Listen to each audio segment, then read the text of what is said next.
صرف عبادت کافی نہیں، جب تک دل میں محبت کی آگ روشن نہ ہو، محبت ہی وہ طاقت ہے جو بندے کو نفس سے نکال کر قرب الہی تک پہنچاتی ہے۔ تو اس کے اندر کے اندھیرے بے چین ہونے لگتے ہیں، نفس، غرور، حسد اور دنیا کی محبت اس کے راستے میں دیوار بن جاتے ہیں۔ اسی لیے ہر سالک کو صبر، ذکر اور مجاہدہ کرنا پڑتا ہے۔ کبھی سوچیں، اگر یہ پوری کائنات نور سے بنی ہے تو پھر انسان دوسروں سے نفرت کیوں کرتا ہے؟ کیوں خود کو الگ سمجھتا ہے؟ اصل میں پردہ نظر کا ہے۔ جو شخص حقیقت دیکھ لیتا ہے اس کے لیے ہر مخلوق میں رب کی نشان ظاہر ہونے لگتی ہے۔ یہی وحدت کا آغاز ہے۔ اور اگلے حصے میں ہم اس راز میں داخل ہوں گے جہاں وحدت سے وحدیت ظاہر ہوئی، جہاں ایک نور ہزاروں رنگوں میں تقسیم ہو کر کائنات بن گیا۔ پیارے دوستو، کیا واقعی ہم سب ایک ہی نور کے مختلف مظاہر ہیں؟ اور انسان اپنے اندر پوشیدہ امہ تک کیسے پہنچ سکتا ہے؟ اگلے حصے میں ایک ایسا باطنی راز کھلے گا جو دل کو ہلا کر رکھ دے گا۔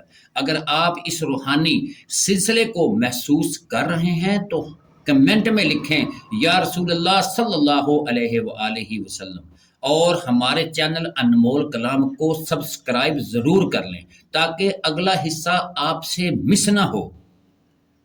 پیارے دوستو، وحدت کا ظہور، ایک نور سے ہزاروں جہاں، اے سالک راہ محبت، اب ہم اس مقام میں داخل ہو رہے ہیں جہاں وحدت نے کثرت کا لباس پہنا، جہاں ایک نور ہزاروں رنگوں میں ظاہر ہوا، جہاں سمندر نے موجوں کی شکل اختیار کی مگر اپنی حقیقت میں وہی ایک رہا۔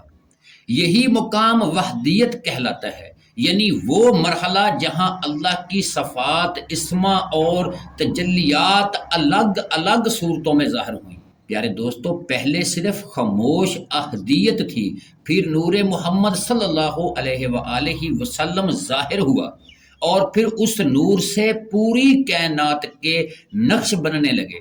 فرشتے پیدا ہوئے، عرش قلم ہوا، کرسی ظاہر ہوئی، زمان و مکان تخلیق ہوئے، اور پھر انسان کو اشرف المخلوقات کا مقام ملا۔ لیکن یہاں ایک راز ایسا ہے جسے ہر شخص نہیں سمجھ سکتا۔ کائنات الگ الگ دکھائی دیتی ہے مگر اس کی بنیاد ایک ایسی حقیقت ہے جسے درخت کی ہزاروں شاخیں ہوں مگر جڑ ایک ہو۔ صوفیہ فرماتے ہیں کہ کثرت دراصل وحدت کا پھیلا ہوا عکس ہے، یعنی تم جیسے دنیا سمجھتے ہو وہ اصلی حقیقت کا سایہ ہے۔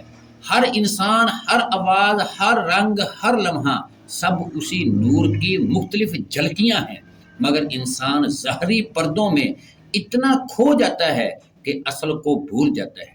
اے عاشق رسول، کبھی سمندر کے کنارے کھڑے ہو کر لہروں کو غور سے دیکھنا، ہر لہر الگ محسوس ہوتی ہے مگر وہ سمندر سے جدا نہیں ہوتی۔ اگر کوئی لہر یہ دعوے کرے کہ میں سمندر سے الگ ہوں تو وہ سب سے بڑی غلطی ہوگی۔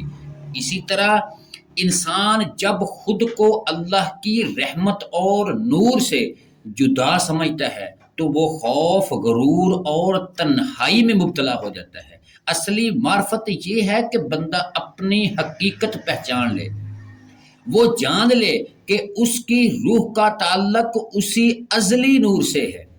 اس لیے قرآن بار بار انسان کو غور و فکر کی دعوت دیتا ہے، کیونکہ کائنات کی ہر شے اللہ کی نشانی ہے۔ رات کے اندھیرے بھی اسی کی نشانی، صبح کی روشنی بھی اسی کی نشانی، بارش، ہوا، پہاڑ، دریا، انسان، محبت، آنسو، سب اس کی تجلی کے مختلف انداز ہیں۔ لیکن افسوس، انسان ظاہری آنکھ سے دیکھتا ہے، باطن کی آنکھ سے نہیں۔ اس لیے وہ صرف شکلیں دیکھتا ہے، حقیقت نہیں۔ وہ لہروں میں الجھ جاتا ہے اور سمندر بول جاتا ہے۔ صوفیہ کہتے ہیں کہ جب دل پاک ہو جاتا ہے تو انسان ہر چیز میں اس کی جھلک محسوس کرتا ہے، محسوس کرنے لگتا ہے، پھر نفرت ختم ہونے لگتی ہے، غرور ٹوٹنے لگتا ہے، اور بندہ سمجھ جاتا ہے کہ اصل طاقت، اصل حسن اور اصل وجود صرف اللہ کا ہے۔ یہی وجہ ہے کہ اولیاء اللہ دنیا میں رہتے ہوئے بھی دنیا کے غلام نہیں ہوتے۔ وہ بازار میں چلتے ہیں مگر دل ان کا اللہ کے ساتھ ہوتا ہے۔ وہ لوگوں سے محبت کرتے ہیں مگر ان کا سہارا صرف رب ہوتا ہے۔ اے سالک، اگر تو وحدیت کا راز سمجھنا چاہتا ہے تو اپنے اندر کے شور کو خاموش کرنا ہوگا، کیونکہ جب تک دل خواہشات سے بھرا رہے گا حقیقت کی آواز سنائی نہیں دے گی۔ خاموشی اختیار کرو، ذکر کرو، درود شریف پڑھو، اپنے دل کو دنیا کی گرد سے پاک کرو، پھر تم دیکھو گے کہ کائنات بدلتی نہیں ہے، تمہاری نظر بدل جائے گی، اور جب نظر بدل جاتی ہے تو انسان کو ہر شے میں رب کی تجلی نظر آنے لگتی ہے۔ پھر وہ سمجھ جاتا ہے کہ ہما آست، یعنی سب کچھ وہی ہے۔ مگر یہاں ایک بہت بڑا سوال باقی رہ جاتا ہے کہ اگر سب کچھ اس کی تجلی ہے تو پھر انسان اللہ سے دور کیوں محسوس کرتا ہے؟ یہی راز اگلے حصے میں کھلے گا، جہاں تم نفس، حجاب اور فنا کے سب سے خطرناک روحانی رازوں میں داخل ہوں گے۔ پیارے دوستو، کیا انسان اور اللہ کے درمیان سب سے بڑا پردہ، سب سے بڑا حجاب نفس ہے؟ اور فنا فی اللہ کا اصلی مطلب کیا ہے؟ اگلا حصہ آپ کی روح کو جھنجھوڑ کر رکھ دے گا۔ اگر آپ یہاں تک پہنچ گئے ہیں تو کمنٹ میں لکھیں اللہ اکبر، اور ہمارے چینل انمول کلام کو ضرور سبسکرائب کریں تاکہ یہ روحانی سفر آپ سے جڑا رہے۔ نفس کا حجاب، انسان اللہ سے دور کیوں محسوس کرتا ہے؟ پیارے دوستو، اے طالب حقیقت، اگر سب کچھ اس کی تجلی ہے، اگر ہر راز اس کے نور سے قائم ہے، اگر انسان کی روح بھی اسی ازلی حقیقت سے جڑی ہوئی ہے، تو پھر انسان اللہ سے دور کیوں محسوس کرتا ہے؟ یہی وہ سوال ہے جس نے صدیوں سے سالکین کو بے چین کر رکھا ہے، اور اس کا جواب ایک لفظ میں چھپا ہوا ہے، نفس۔ نفس وہ پردہ ہے جو بندے اور رب کے درمیان حائل ہو جاتا ہے۔ وہ انسان کو اس کی اصل حقیقت بھلا دیتا ہے، وہ انسان کے دل میں کا بت کھڑا کر دیتا ہے۔ یاد رکھو، جہاں میں باقی ہے وہاں وہ پوری طرح ظاہر نہیں ہوتا۔ احدیت کے سمندر میں کوئی میں نہ تھی، مگر جب انسان دنیا میں آیا تو اس نے خود کو الگ سمجھنا شروع کر دیا۔ یہی جدائی کا احساس اصلی حجاب ہے۔ صوفیہ فرماتے ہیں کہ سب سے بڑا شرک انسان کا اپنے نفس پر یقین ہے، کیونکہ نفس انسان کو یہ احساس دلاتا ہے کہ طاقت اس کی اپنی ہے، علم اس کا اپنا ہے، حسن اس کا اپنا ہے، حالانکہ حقیقت میں ہر چیز عارضی ہے۔ آج انسان دولت پر فخر کرتا ہے، کل وہ مٹی میں ہوگا۔ آج انسان اپنے جسم پر ناز کرتا ہے، کل وہ خاک میں ہو جائے گا۔ جو چیز فنا ہونے والی ہے وہ اصلی حقیقت کیسے ہو سکتی ہے؟ اے عاشق، نفس ہمیشہ شور پیدا کرتا ہے۔ وہ چاہتا ہے کہ انسان دنیا کی خواہشات میں گم رہے، اور اسی لیے جب بندہ ذکر کرنے بیٹھتا ہے تو خیالات کا طوفان اٹھتا ہے۔ جب نماز میں کھڑا ہوتا ہے تو دنیا کے وسوسے آ جاتے ہیں۔ یہی نفس کی چال ہے۔ شیطان صرف وسوسہ دیتا ہے مگر نفس ان وسوسوں کو قبول کرتا ہے۔ اس لیے صوفیہ نے نفس کے خلاف جہاد کو سب سے بڑا جہاد کہا ہے، مگر سوال یہ ہے کہ نفس کا پردہ ہٹے گا کیسے؟ اس کا پہلا راستہ ذکر ہے، کیونکہ ذکر دل کو زندہ کرتا ہے۔ جب انسان اللہ اللہ کہتا ہے تو آہستہ آہستہ دل کے زنگ اترنے لگتے ہیں۔ دوسرا راستہ عاشق رسول صلی اللہ علیہ وآلہ وسلم ہے، کیونکہ محمدی نور وہ آئینہ ہے جو انسان کو اس کی اصلی حقیقت دکھاتا ہے۔ جو شخص حضور صلی اللہ علیہ وآلہ وسلم سے سچی محبت کرتا ہے اس کے دل میں دنیا کی محبت کم ہونے لگتی ہے۔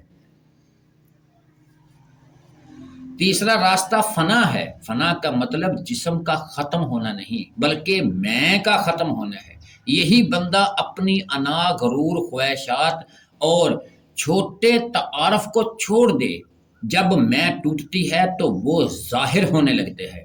پھر بندہ ہر شے میں رب کی قدرت محسوس کرتا ہے۔ پھر عبادت رسم نہیں رہتی بلکہ ملاقات بن جاتی ہے۔ اے سالک، کبھی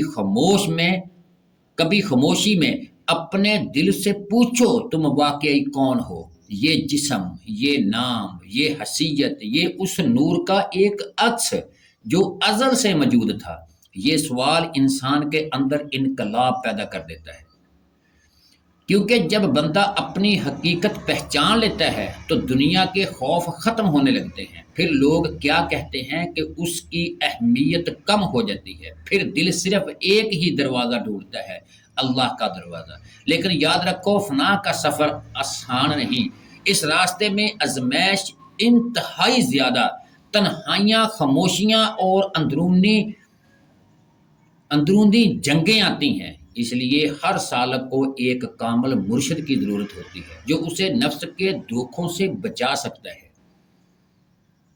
مرشد وہ چراغ ہے جو اندھیرے راستوں میں نور دیتا ہے، ورنہ انسان کبھی کبھی اپنے ہی نفس کو حقیقت سمجھ بیٹھتا ہے۔ اور اگلے حصے میں ہم اس عظیم راز کو کھولیں گے جہاں فنا فی اللہ اور بقا باللہ کے اسرار کھلیں گے۔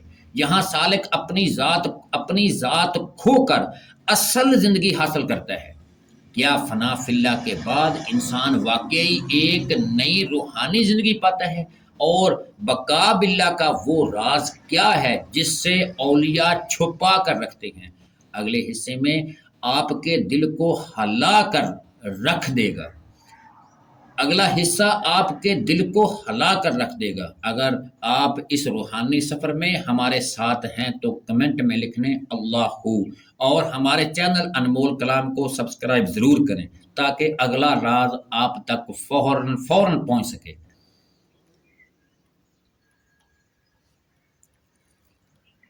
پیارے دوستو، ہم اجازت چاہتے ہیں۔ وما علینا الا البلاغ المبین۔